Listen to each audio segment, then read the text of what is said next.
31শে March ভারতীয় সময় সন্ধ্যা সকাল 7:30 নিউ চণ্ডীগড়ের মহারাজা যাদবীন্দ্র সিং আন্তর্জাতিক ক্রিকেট স্টেডিয়ামে আইপিএল 2026-এর চতুর্থ ম্যাচে মুখোমুখি হচ্ছে গুজরাট টাইটান্স এবং পাঞ্জাব কিংস। পাঞ্জাব আজ তাদের ঘরের মাঠে টাইটান্সদের আতিথেয়তা দিতে প্রস্তুত। এই দুই দলের লড়াই বরাবরই হাড্ডাহাড্ডি। পরিসংখ্যানে দেখা যাচ্ছে এখন পর্যন্ত হওয়া 6টি ম্যাচের মধ্যে দুই দলই 3টি করে জয় পেয়েছে। গত 2025 সালের দুর্দান্ত ফর্ম নিয়ে মাঠে নামছে পাঞ্জাব কিংস, যারা লিগ টেবিলের শীর্ষে ছিল। শ্রেয়াস আইয়ারের নেতৃত্বে এই দলে আছেন প্রভসিমরান সিং এবং বিধ্বংসী ওপেনার প্রিয়ংশ আরিয়া। বোলিংয়েও তারা বেশ শক্তিশালী।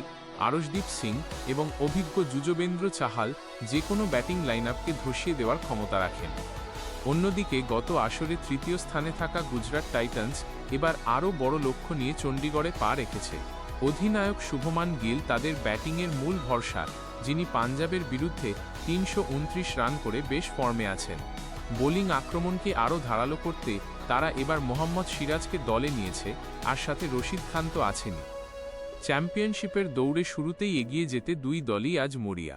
পাঞ্জাব চাইবে নিজেদের ঘরের মাঠ রক্ষা করতে, আর গুজরাটের লক্ষ্য পাঞ্জাবের বাধা টপকে গুরুত্বপূর্ণ 2 পয়েন্ট তুলে নেওয়া।